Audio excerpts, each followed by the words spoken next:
Hello guys. नमस्कार आप सभी को। मैं हूं आज़ाद और आप देख रहे हैं निर्माण आईएएस यूट्यूब चैनल। साथियों, आज हम इथिक्स की श्रृंखला में ये दूसरी क्लास ले रहे हैं और इस दूसरी क्लास का भी वास्तव में जो टॉपिक है वो मूल्य है। हमने पिछली क्लास में जाना था कि मानवीय मूल्य क्या है, मानवीय मूल्यों का वर्गीकरण कैसे होता है और मानवीय मूल्यों की विशेषताएं क्या हैं। इस सेशन में हम वास्तव में ये जानने का प्रयास करेंगे कि मानवीय मूल्यों का विकास कैसे होता है और मानवीय मूल्यों के विकास में किस किस की भूमिका हमें अहम दिखाई देती है। तो चलते हैं हम और शुरू करते हैं। यहाँ इस क्लास से आपको कुछ ऐसी बातें जानने को मिलेंगी जिनको आप अभी तक शायद न जानते हो या उनके बारे में कुछ और जानते हो। तो हमारा जो मूल्यों का टॉपिक है, इस मूल्यों के टॉपिक में हम ये जानेंगे कि मूल्यों का विकास कैसे होता है और मूल्यों के विकास में किस किस की भूमिका है। तो इस भूमिका को रेखांकित करने से पहले मैं आपको बता दूं कि कौन कौन सी वो संस्थाएं हैं जो मूल्यों के विकास में महत्वपूर्ण भूमिका अदा करती हैं, यानी मेजर रोल प्ले करती हैं। तो हम देखते हैं नंबर 1 पर रोल ऑफ फैमिली। वैल्यूज की जब हम बात करते हैं तो हम क्या देखते हैं, रोल ऑफ फैमिली, यानी परिवार का क्या रोल होता है। आप जानते होंगे, अभी हम चर्चा करेंगे। दूसरी बात हम देखेंगे रोल ऑफ एजुकेशन, या हम इसे ये यूं कहें कि रोल ऑफ एजुकेशनल इंस्टीट्यूशंस, यानी जो शैक्षणिक संस्थान हैं उनका मूल्यों के विकास में क्या योगदान है। ठीक इसी प्रकार हम देखेंगे रोल ऑफ सोसाइटी, समाज की भूमिका क्या है, और फिर मीडिया और सोशल मीडिया, ये भी भूमिका हम जानेंगे और समझेंगे। तो परिवार की भूमिका चूंकि सबसे पहला बिंदु है हमारा, तो इस पर चर्चा करते हैं। परिवार की भूमिका को जानने के लिए हमें यह समझना पड़ेगा कि हम किस समय की बात कर रहे हैं और परिवार हमें किस तरीके से मूल्यों के विकास में सहायता करता है, मदद करता है, और वे कौन कौन से मूल्य हैं जिनके विकास में परिवार हमारी सहायता करता है। देखिए, एक बात आप सबको पता होगी, क्योंकि हमारे जन्म के बाद सबसे पहला जो हमारा इंटरेक्शन होता है वो हमारे फैमिली मेंबर्स के साथ होता है। हम अपने परिवार के सदस्यों के साथ में घुलते मिलते हैं, बातचीत करते हैं, या जो भी करते हैं वो सब हमारा परिवार के साथ होता है। और परिवार में भी सबसे पहले जो रोल आता है वो किसका आता है परिवार में? माँ का। हम सबसे पहले माँ से मिलते हैं और माँ का हमारे ऊपर सबसे ज्यादा प्रभाव होता है ना। माँ से मिलते हैं, फिर उसके बाद में आप दूसरे नंबर पर पिता को रख सकते हैं, फिर परिवार के अन्य सदस्य। तो कुल मिलाकर के हम कहेंगे हम माँ के प्रभाव को ज्यादा देखते हैं। माँ का प्रभाव ऐसा नहीं कि सबसे पहले शुरू हुआ तो जल्दी समाप्त हो जाएगा, नहीं। माँ का प्रभाव सबसे पहले शुरू होता है और चलता भी बहुत लंबा है। ये वास्तव में मूल्यों के विकास की जो प्रक्रिया है, इसके लिए हम मनोविज्ञान में एक शब्दावली का प्रयोग करते हैं जिसका नाम है सामाजीकरण। सामाजीकरण है ना। तो सामाजीकरण या सोशलाइजेशन की जो प्रोसेस है, इसके थ्रू डेवलपमेंट ऑफ वैल्यूज को हम देखते हैं। खैर, अब हम ये देख रहे हैं कि परिवार की भूमिका में समय अगर बच्चे का है 0 से लेकर के 6 माह तक, है ना, 0 से 6 माह का जो बच्चा होता है, इसमें मूल्यों के विकास में किसकी भूमिका होती है, किसकी नहीं होती है। अच्छा, 6 महीने तक के बच्चे में क्या कोई मूल्य दिखाई देता है आपको? ज्यादा कुछ नहीं दिखाई देता होगा। बच्चे की एक्टिविटीज ही ऐसी रहती है, रोना, हंसना, मुस्कुराना, ऐसी एक्टिविटीज रहती है। और हमें हंसते हुए बच्चों को देख करके ऐसा लगता है, कभी कभी आभास होता है हमें ऐसा कभी कभी कि अच्छा ये मेरी वजह से हंस रहा है, या मुझे देख करके ये रिएक्ट कर रहा है, ऐसा लगता है ना हमें। हम बच्चों को जब भी देखते हैं तो हमें ऐसा लगता है कि ये हमारी वजह से रिएक्शन दे रहा है, लेकिन ये हमारी गलतफहमी होती है, क्योंकि 6 माह तक के बच्चे के अंदर सेल्फ का कंसेप्ट ही डेवलप नहीं होता है। 6 माह से पहले या 6 माह से कम का जो बच्चा है वो स्व की अवधारणा से ही परिचित नहीं होता है। 6 माह के बाद बच्चा कुछ कुछ सीखना प्रारंभ करता है। इसलिए 6 माह से छोटा बच्चा जब भी रो रहा, हंस रहा है, गुनगुना रहा है, कुछ भी कर रहा है, तो आप उसका क्रेडिट लेने की कोशिश ना करें, क्योंकि ये साइकोलॉजिकली बात सही है कि 6 माह से पहले बच्चा कोई रिएक्शन जो कर रहा है वो किसी के प्रभाव में नहीं कर रहा है। ठीक है, तो आपको ये बात पता लगी कि 6 माह से पहले का जो भी बच्चा होगा वो रिएक्ट कर रहा है, इसका मतलब उसके पास सेल्फ का कंसेप्ट नहीं है। ठीक है, तो आपको क्या ध्यान रखना है, 0 से 6 माह सेल्फ की धारणा का अभाव। ठीक है, सेल्फ की धारणा का अभाव। और इसके बाद फिर हम देख रहे हैं कि बच्चे की 6 माह के बाद क्या कुछ एक्टिविटीज हमें देखने को मिल रही है और उनमें किसका कैसा रोल है। तो 6 माह से लेकर के 3 वर्ष, 3 इयर्स, इस बच्चे के ऊपर सबसे ज्यादा किसका प्रभाव होता है? तो ये बच्चा जो है इसके ऊपर परिवार का, और परिवार में भी किसका? तो परिवार में भी मां का प्रभाव सबसे ज्यादा, और परिवार के अलावा तो थोड़ा बहुत समाज का आता है, थोड़ा बहुत समाज का। समाज का से दूर का परिवार, दूर का परिवार, है ना। देखिए, कई सारे विद्वान, कई सारे विशेषज्ञ लोगों ने कहा है कि इस उम्र में बच्चे के पास मां का होना बहुत जरूरी है। मां का होना और मां का समय देना, खास करके मां का बच्चे को समय देना बहुत जरूरी है। अगर इस उम्र में मां का साथ नहीं मिला बच्चों को, तो फिर बच्चों में कुछ ऐसे विकार उत्पन्न हो सकते हैं जिनको फिर हम समाज में एक अलग नजरिए से देखते हैं। एक विश्लेषक हैं जॉन बॉल्बी और महात्मा गांधी, ये दोनों ही लोग ये बात मानते हैं कि अगर बच्चे को बचपन में अपनी मां का साथ नहीं मिला है, मां का अभाव रहा है अगर, तो उस बच्चे में विद्रोही होने की संभावना ज्यादा है। बच्चा विद्रोही हो जाएगा, है ना, ये बात। दूसरी बात, और भी एक दो लोग हैं जैसे सीबी मैकफर्सन और इमैनुअल कांट, ये भी दोनों यही बात कहते हैं, थोड़ी अलग, कि काम वाली मां के बच्चे जो हैं वो मां के प्यार से वंचित हो जाते हैं, जिसकी वजह से उन बच्चों का वैसा विकास नहीं हो पाता जैसा सामान्य बच्चे का विकास होता है। अर्थात काम वाली मां क्या करती है कि जो समय बच्चे को देना है वो उस टाइम पर कहीं काम कर रही होती है दूसरे घर में, और दूसरे घर में कभी कभी ऐसा होता है कि वहां भी एक छोटा बच्चा होता है, उस बच्चे को 2 माओं का प्यार मिल जाता है, एक तो काम वाली मां और एक उसकी रियल मां। तो ये आर्थिक जो असमानता है, इसकी वजह से प्यार जो बच्चे को मिलना चाहिए उसमें भी कहीं ना कहीं खामी रह जाती है, कमी रह जाती है, और एक मां उस बच्चे के लिए ही भले ही कमाने जा रही है, लेकिन बावजूद इसके उस बच्चे का वैसा सामाजिक विकास नहीं हो पाता है, वैसा सामाजिकरण नहीं हो पाता है, या मूल्यों का विकास नहीं हो पाता जैसा सामाजिक अन्य बच्चों के, जो सामान्य बच्चे हैं, उनका हो पाता है। तो ये आपको विशेष तौर पर ध्यान रखना है, 6 से 3 वर्ष का बच्चा। और फिर अगर हम देखें 6 से 3 वर्ष के बाद में, अगर हम 3 वर्ष से बाद में 12 वर्ष तक देखें, तो यहां बच्चे पर जो प्रभाव है अब वो बंटने लगता है। बंटने हम मेजरली 2 भागों में इसको बांट के देखें। एक तो परिवार का प्रभाव है, अभी भी परिवार का कम तो नहीं हुआ, और दूसरी तरफ जो प्रभाव बढ़ने लगा है वो स्कूल का बढ़ने लगा, स्कूल, विद्यालय, है ना, ये प्रभाव बढ़ने लगा। लेकिन ध्यान रखना है अभी भी कि 12 वर्ष तक के बच्चे पर परिवार का ही प्रभाव ज्यादा होता है। वो सीख रहा होता है स्कूल से चीजें नई नई, लेकिन अभी भी इफेक्ट किसका ज्यादा है? तो परिवार का ज्यादा है, फैमिली का ज्यादा है।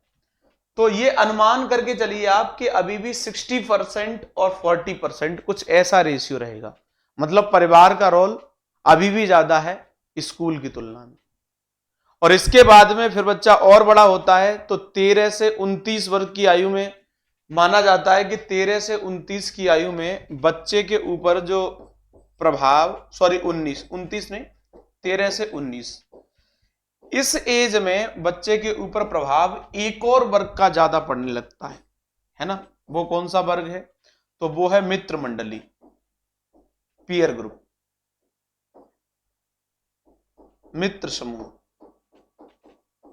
मित्र समूह की अभी हम बात करेंगे, मित्र समूह, और अभी भी परिवार का है ना, और शिक्षण संस्थानों का भी है, शिक्षण संस्थान। तो पीयर ग्रुप। अब फिर रोल परिवार का थोड़ा और घट जाएगा। अब यहां क्लियर कह पाना मुश्किल है कि अब परिवार का ज्यादा है, शिक्षण संस्थाओं का ज्यादा है या पीयर ग्रुप का, लेकिन है जरूर, परिवार का भी है, शिक्षण संस्था का भी है, और मित्र समूह का भी अब नया नया प्रभाव शुरू हो गया है। तो इस तरीके से हम देखते हैं, जब भी किसी बच्चे के अंदर मूल्यों का विकास होता है तो उन मूल्यों के विकास में हम उम्र दर उम्र अलग अलग भूमिकाएं देखते हैं, लेकिन अभी हम इन सबको परिवार की भूमिका में ही देख रहे हैं, क्योंकि हमें अभी परिवार का प्रभाव ठीक ठाक स्थिति में देखने को मिल रहा है। अच्छा ठीक है, हमने उम्र के हिसाब से देख लिया। 21 वर्ष की उम्र अगर हम देखेंगे आफ्टर 21, तो यहां बच्चे के अंदर एक दूसरी रिस्पॉन्सिबिलिटीज जो है क्रिएट होने लगती हैं, वो हमें दिखाई देती हैं कि बच्चे के अंदर जिम्मेदारी वाले कुछ मूल्य डेवलप होने लगते हैं, है ना। फिर उसे लगता है कि नहीं, मेरा अपना वजूद है और मैं भी जिम्मेदार व्यक्ति हूं। फिर वो अपनी नौकरी को लेकर के या अन्य जिम्मेदारियों को लेकर के वो कुछ कुछ सीखने लगता है ना। ठीक है, तो ये मामला बन गया हमारा। और इसके बाद हम जो देख रहे हैं वो ये कि परिवार ने ये तो सिखाया, ये तो रोल अदा किया ही, लेकिन जब ये रोल प्ले किया फैमिली ने, तो तरीका क्या था? तरीका किस तरह से परिवार ने बच्चे के अंदर मूल्यों के विकास में रोल प्ले किया? तो दो तरीके हो सकते हैं, एक डायरेक्ट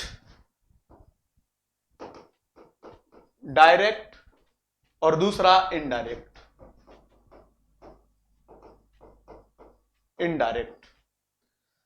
डायरेक्ट में आपको पता है कि जब परिवार के सदस्य या मां पिता खास करके जब बच्चे को कुछ चीजें सिखा रहे होते हैं, सीधे सीधे कभी निर्देश दे रहे होते हैं, क्या कर रहे थे, कभी इंस्ट्रक्शन देते हैं कि बेटा ये चीज आपको ध्यान रखनी है, ये करना है और ये नहीं करना है, तो निर्देश दे रहे होते हैं। कभी कभी कुछ चीजों को लेकर के प्रतिबंध लगा देते हैं कि बेटा चोरी वोरी नहीं करना है ना, किसी के साथ झगड़ा नहीं करना है। ये क्या है? डायरेक्ट लर्निंग चल रही है, प्रत्यक्ष जो है सिखाया जा रहा है परिवार के द्वारा। फिर इसी में हम देखते हैं मार्गदर्शन, परिवार के लोग मार्गदर्शन भी देते हैं, है ना, मार्गदर्शन दिया जा रहा है। इसी में हम देखते हैं कि परिवार के लोग समयानुकूल प्रतिषेध भी लगाते हैं, उन्हें लगता है कि कहीं कहीं पर रोकने की जरूरत है तो वो रोकते भी हैं, है ना। समयानुकूल प्रतिषेध। इनडायरेक्ट लर्निंग में आप देखेंगे तो परिवार वाले कुछ कुछ कहानियां सुनाते हैं। अच्छा, कुछ कहानियां तो ऐसी होती हैं जो किसी से कहीं रिलेट होती है। कुछ कहानी परिवार के लोग बच्चे को सिखाने के लिए अपने मन से बना के बता देते हैं, जिससे बच्चे को एक सीख मिले, कुछ सीखे, बच्चा नया सीखे, अच्छा सीखे, समाज के अनुकूल सीखे, ऐसी बात चलती है। कुछ घटनाओं का जिक्र करते हैं घर वाले, है ना, घटनाओं, और घटनाओं में भी ठीक वही बात है, कुछ घटनाएं तो सही होंगी, कुछ घटनाएं अपने मन से बना करके बता देंगे, जिससे बच्चे को सीख मिले और वो समाज के अनुकूल मूल्यों का विकास करने में सक्षम हो पाए। ये परिवार के लोग करते हैं ऐसा। ठीक इसी प्रकार अब आज का टाइम ऐसा है कि यहां पर आप देखेंगे तो किताबों का रोल बढ़ गया है ना। बच्चों की किताबें आती हैं, किताबों से सिखाया जाता है। आप देखेंगे तो आज के टाइम पर सोशल मीडिया, इसका भी बहुत ज्यादा रोल बढ़ गया है। लेकिन कई लोग ऐसा मानते हैं कि जो इनडायरेक्ट लर्निंग है, डायरेक्ट के अलावा इनडायरेक्ट जो लर्निंग है, ये ज्यादा इफेक्टिव है, ज्यादा कारगर है। खास करके एक मनोवैज्ञानिक है, मनोवैज्ञानिक जिनका नाम है जॉन बेंदुरा, जॉन बेंदुरा या बोंदुरा। ये कहते हैं कि डायरेक्ट लर्निंग के कंपैरिजन में इनडायरेक्ट लर्निंग जो है वो ज्यादा इफेक्टिव है, ये ज्यादा कारगर है इनडायरेक्ट। और आप भी देखते ही होंगे, बच्चा जो है अप्रत्यक्ष रूप से ज्यादा सीखता है। जैसे आपने देखा होगा कि छोटे छोटे बच्चे जो हैं घर में नकल कर रहे होते हैं। जैसे आपने घर में देखा कि मेकअप का सामान रखा हुआ है मम्मी का, अब बच्चा जो है देख रहा होता है, मम्मी सिखाती तो नहीं ना उसको मेकअप करना, लेकिन मम्मी जब कर रही होती तब वो ऑब्जर्वेशन वाले मोड में रहता है, देखता रहता है, ऑब्जर्व करता रहता है।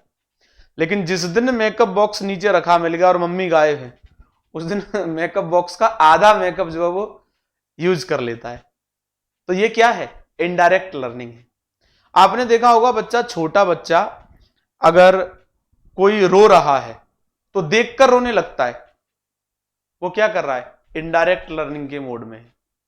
इसलिए बहुत कम उम्र के बच्चों में इनडायरेक्ट लर्निंग ज्यादा सक्सेसफुल है कंपैरिजन में डायरेक्ट लर्निंग के।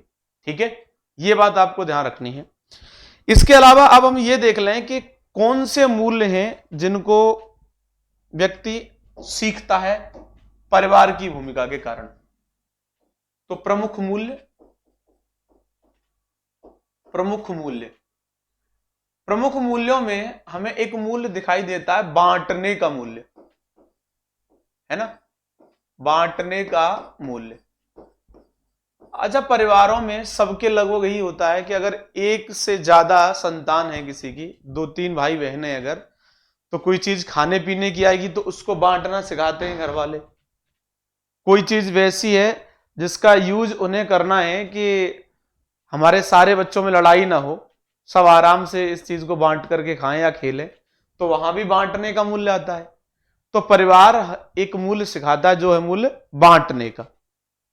इसके अलावा आपको एक और ध्यान रखना है कि रेस्पेक्ट करना या सम्मान का मूल्य जो है वो भी कहां से देखने को मिलता है? परिवार से। सम्मान का मूल्य। एक और भय। अब भय को आप नकारात्मक मूल्य भी समझ सकते हैं, या कुछ कार्यों को जो गलत कार्य हैं करने से रोकने के संदर्भ में अगर भय दिखाया जा रहा है तो सकारात्मक मूल्य भी हो सकता है। तो भय भी परिवार की तरफ से ही शुरुआती दौर में, ऐसा मत करना नहीं तो हम पिटाई कर देंगे, वो मत करना बहुत गंदी बात होती है, डांट पड़ेगी। तो ये सब क्या है? भय दिखाना।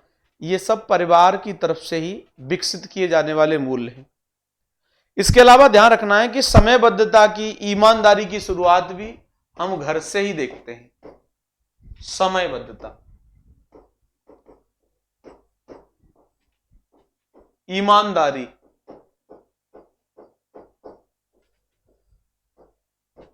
की शुरुआत, है ना। स्कूल जाना है, घर वाले समय से भेज रहे हैं तो डेली उसको टाइम का पता, अच्छा इस टाइम पे ये करना है, इस टाइम पे ट्यूशन जाना है तो ट्यूशन जा रहा है, इतने बजे उठना है, इतने बजे सोना है। तो समयबद्धता की शुरुआत परिवार की तरफ से। ईमानदारी, जो बांटने का मूल्य है उसमें भी ईमानदारी छुपी है, तो ईमानदारी की, समयबद्धता की शुरुआत भी हम देखते हैं तो परिवार के स्तर से ही हमें देखने को मिलती है। ठीक है, तो ठीक है, आप ये बात समझ गए हैं। अब बात आती है शिक्षण संस्थाओं की भूमिका, मूल्यों के विकास में शिक्षण संस्थाओं की भूमिका। तो शिक्षण संस्थाएं हम देखते हैं, अगर हम बात करें प्राइमरी लेवल की, कहां की? Primary level. तो प्राइमरी लेवल पर देखते हैं बच्चे सबसे ज्यादा प्रभावित जो होते हैं वो शिक्षक, और शिक्षक में भी खास करके अगर मैम है तो मैम से ज्यादा प्रभाव पड़ेगा। देखा होगा अगर आपके घर में कोई छोटा बच्चा होगा तो आप कुछ भी सही, कितने ही बड़े विद्वान सही, लेकिन उसकी मैम ने जो कह दिया है उसके विरोध में अगर आप गए, मैम ने भले ही गलत कहा है, आप सही बता रहे हैं, वो हरगिज स्वीकार नहीं करेगा आपके सही को, मैम का गलत ही उसको अच्छा लगेगा।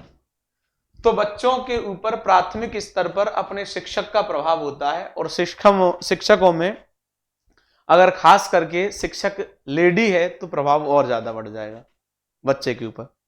दूसरी बात यह है कि इस समय पर बच्चे के ऊपर पीयर ग्रुप का प्रभाव स्टार्ट हो जाता है। पीयर ग्रुप, मित्र मंडली, है ना, मित्र मंडली का प्रभाव शुरू हो जाता है शिक्षक का, पीयर ग्रुप का।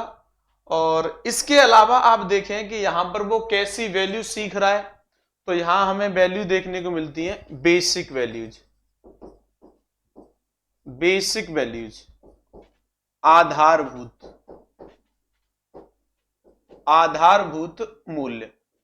जो मूल्य अभी हम देख रहे थे, सम्मान करना, तो वही मूल्य और यहां प्रगाढ़ हो रहे हैं और व्यापक हो रहे हैं। जो मूल्य हम देख रहे थे बांटने का, वो मूल्य और बढ़ रहे हैं यहां पर। हम एक और मूल्य यहां देखते हैं सहिष्णुता। होता क्या है, जब बच्चा घर में रहता है तब तक सहिष्णु कम रहता है, लेकिन बाहर उसके ही जैसे और दो चार पीस मिलते हैं तो टकराता है, भिड़ता है, फिर लेन देन होता है आपस में, फिर उसके बाद उसके अंदर ये सहिष्णुता का मूल्य है जो विकसित होना प्रारंभ हो जाता है कि अच्छा नहीं, ऐसा नहीं करना है, नहीं तो अभी फिर लड़ाई हो जाएगी। या टीचर सिखाते हैं या परिवार के भी लोग जो है समझाते हैं, तो फिर सहिष्णुता का मूल्य जो है वो डेवलप होने लगता है। प्रारंभिक स्तर पर ही बच्चे में, प्राथमिक स्तर पर ही हम देखते हैं कभी कभी धार्मिक मूल्य भी डेवलप हो जाते हैं। धार्मिक मूल्य बचपन में, ठीक है। उच्च शिक्षण संस्थानों में बच्चे जब जाते हैं तब स्पेसिफिक वैल्यूज जो है डेवलप होते हैं। स्पेसिफिक वैल्यू है ना, विशेष मूल्य, विशेष मूल्य। जैसे आप मान लीजिए कोई बच्चा सरकारी स्कूल में पढ़ा है, और ऐसी जगह पर सरकारी स्कूल में पढ़ा है जहां पर किसी एक धर्म का प्रभाव ज्यादा है, तो उस बच्चे में बाकी धर्मों को लेकर के अपने धर्म की तुलना में, सामान्यतः बता रहा हूं, सामान्यतः ऐसा देखने को मिलेगा कि थोड़ा कट्टर भाव आ जाएगा। अगर बच्चा पढ़ा है किसी धर्म के प्रभाव वाले स्कूल में, मान लीजिए सरस्वती बाल विद्या मंदिर में पढ़ा है या मदरसे में पढ़ा है, तो आपको मदरसे के स्कूल में पढ़े हुए बच्चे या सरस्वती बाल विद्या मंदिर के पढ़े हुए बच्चे और सामान्य स्कूल में पढ़े हुए बच्चे, इन दोनों के बीच में अंतर देखने को मिल जाएगा। ये अंतर आपको बहुत बारीकी से देखोगे तो समझ में आएगा कि क्यों डेवलप हुआ है। तो कुल मिलाकर के आपको क्या ध्यान रखना है, उच्च शिक्षण संस्थान जब आते हैं बच्चे, खास करके ऐसे बच्चे जो किसी धर्म विशेष के प्रभाव में चलने वाले स्कूल से पढ़े हैं, तो फिर उनके अंदर तार्किक मूल्य विकसित होना स्टार्ट हो जाते हैं। तार्किक मूल्य, तार्किक मूल्य कैसे, जैसे वो निष्पक्षता है ना, तटस्थता, तटस्थता या न्यूट्रलिटी और इम्पार्शलिटी, ऐसे वैल्यूज को वो देखेंगे कि उनके अंदर डेवलप होने लग जाते हैं। और भेदभाव का विरोध, भेदभाव का विरोध, ऐसे मूल्य उसके अंदर डेवलप होने लग जाते हैं, जिन्हें हम कह सकते हैं कि ये तार्किक मूल्य हैं। इसके अलावा आगे हम देखें तो आइडेंटिटी से रिलेटेड कुछ वैल्यूज जो है डेवलप होते हैं। आइडेंटिटी,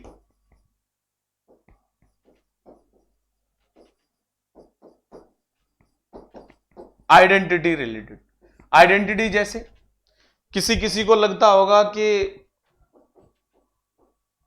ह्यूमनिज्म है ना, या वो ह्यूमनिटेरियनिज्म को बढ़ावा दे रहा है, यानी कुल मिलाकर के ध्यान ये रखना है कि वो मानवतावादी बन गया।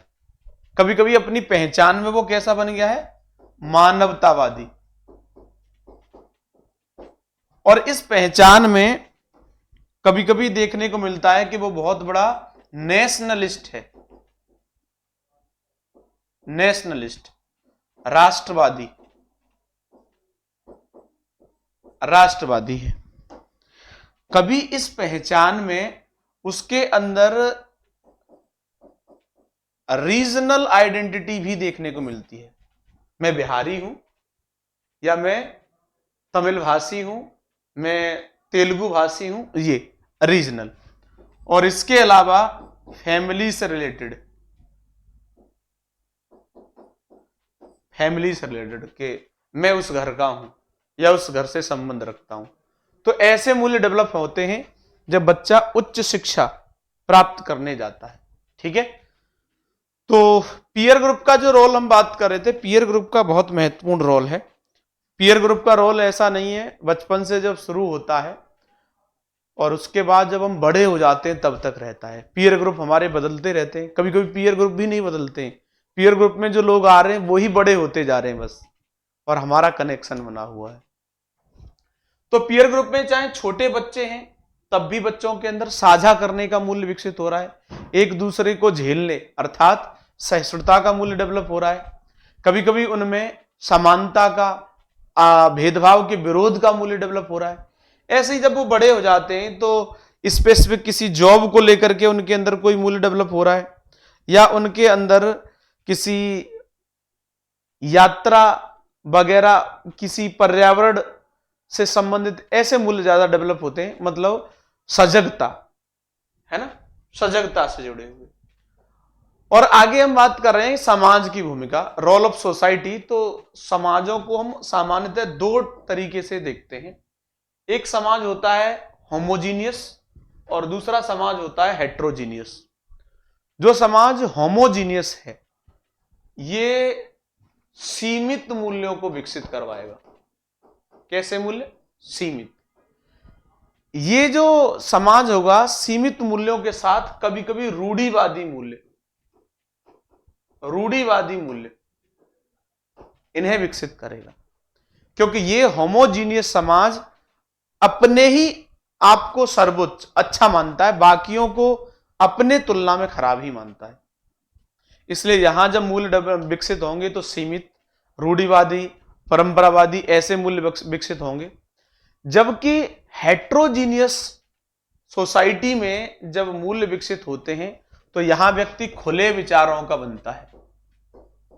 खुले विचार, यहां जो मूल्य विकसित होंगे वो तार्किक मूल्य होंगे, तार्किक मूल्य, लॉजिकल वैल्यूज। यहां सार्वभौमिक प्रकृति के मूल्य विकसित होंगे, यूनिवर्सल नेचर के। ये हमें ध्यान रखना है। तो हमें पता लग गया कि समाज की भूमिका क्या है मूल्यों के विकास में। अब अगला रोल जो आज के टाइम पर बहुत ज्यादा बढ़ गया है, रोल ऑफ मीडिया और सोशल मीडिया। जैसे मैं आपको कह रहा था ना शुरुआत में कि बच्चे में मां का प्रभाव ज्यादा होता है, परिवार का प्रभाव ज्यादा होता है, लेकिन अब बच्चा जो छोटा है ना, 6 महीने के बाद के ही जो बच्चे हैं उनमें आप देखेंगे तो मोबाइल का प्रभाव ठीक ठाक हो रहा है। बच्चे आज जो हमारे परंपरागत खिलौने होते थे उनसे तो खेल ही नहीं रहे हैं। अब उनके पास खिलौना एक ही है, वो है मोबाइल। उस मोबाइल में ही वो लगे हुए हैं। तो मोबाइल का ठीक ठाक प्रभाव है। अच्छा, इस चीज को समझने के लिए हमें पहले ये समझना चाहिए कि रोल ऑफ मीडिया और सोशल मीडिया, हम चूंकि ग्लोबलाइजेशन के दौर में जी रहे हैं, हम वैश्वीकरण, भूमंडलीकरण के दौर में हैं, हम लिबरलाइजेशन यानी उदारीकरण के दौर में हैं, हम प्राइवेटाइजेशन यानी निजीकरण के दौर में हैं। जब वैश्वीकरण के दौर में है तो अमेरिका की चीजें भारत में, भारत की इजराइल में, इजराइल की नॉर्थ कोरिया में, नॉर्थ कोरिया की सूडान में, सब जगह चीजें विजिबल हैं। किसके माध्यम से? तो मीडिया और सोशल मीडिया के माध्यम से। ठीक है, तो मूल्य एक जगह का दूसरी जगह पहुंच जा रहा है इजीली। अब दिक्कत यह है कि जो मूल्य किसी समाज के हिसाब से प्रासंगिक नहीं है उस समाज में भी वो दिखाया जा रहा है। तो वहां कुछ कुछ मूल्य वैसे भी अपनाए जाएंगे जो उस समाज के अनुकूल नहीं है। तो ये दिक्कत वाली बात है। कभी कभी कुछ तार्किक मूल्य हमें वैश्वीकरण के प्रभाव से प्राप्त हो जाएंगे जो हमारे समाज को आगे बढ़ाने का काम करेंगे।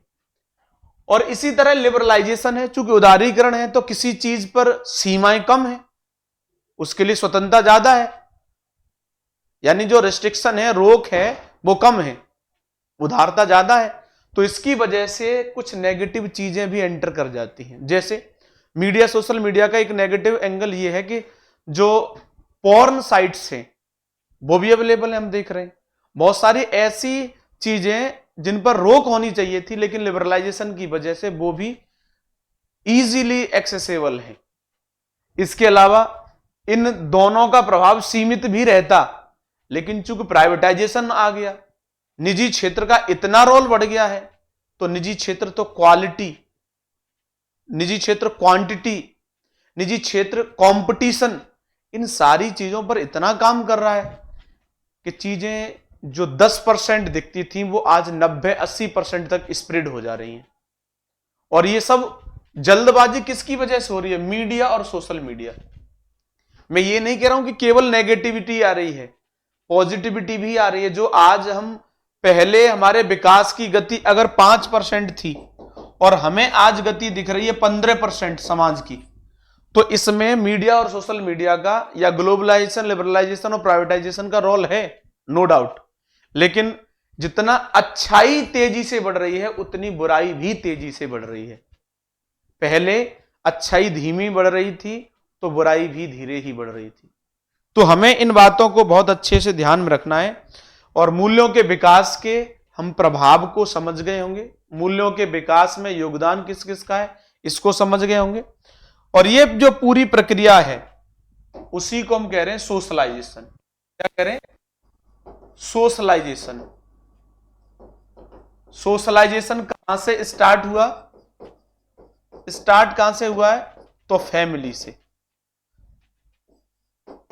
फैमिली से स्टार्ट हुआ है। और सोशलाइजेशन चलता रहेगा कब तक? टिल एंड, जब तक हमारी समाप्ति नहीं हो जाएगी तब तक ये चलता रहेगा सोशलाइजेशन, सामाजिकरण। और हम कुछ न कुछ सीखते रहेंगे। सामाजिकरण, हाँ, सोशलाइजेशन की जो स्पीड है, बात करें सोशलाइजेशन की स्पीड की, तो ये कम उम्र में ज्यादा होती है, कम उम्र में ज्यादा और ज्यादा उम्र में कम हो जाती है। यानी जो हम सीख रहे हैं, ये अंडर एज जो हम होंगे, टीन एज से पहले, तब ज्यादा अच्छे से सीखेंगे। लेकिन जैसे ही 30, 35, 40 के बाद फिर हमारे माइंड के पाथ फिक्स हो जाते हैं और फिर हम ज्यादा चीजें सीखते नहीं हैं। फिर हम सीखते हैं लेकिन बहुत कम सीखते हैं, फिर बने बनाए ढर्रे पे ज्यादा चलना पसंद करते हैं। तो ये था हमारा मूल्यों के विकास में विभिन्न संस्थाओं की भूमिका। आपको कैसा लगा ये ऑफलाइन कमेंट करके जरूर बताइएगा। अब अगली जो हमारी क्लास रहेगी, वो रहेगी मूल्यों का निर्धारण। मूल्यों का निर्धारण, यानी किसी जगह पर व्यक्ति शाकाहारी है, किसी जगह पर मांसाहारी देखने को मिल रहा है। हमें कभी कभी ऐसा देखने को मिलता है कि कहीं पर पूरे शरीर को ढक करके रखने वाले वस्त्र पहने जाते हैं, कहीं छोटे कपड़े पहने जाते हैं। तो इसके पीछे क्या रीजन है? कहीं कहीं पर धर्म का प्रभाव इतना ज्यादा है, कहीं व्यक्ति धर्म से दूर बच करके भागने की कोशिश करता है। ये कैसे है? ये सारी बातें हम जानेंगे मूल्यों के निर्धारण में। तो चलिए अगली क्लास में मिलते हैं, तब तक ख्याल रखिए आप अपना और अपनों का। Thank you so much.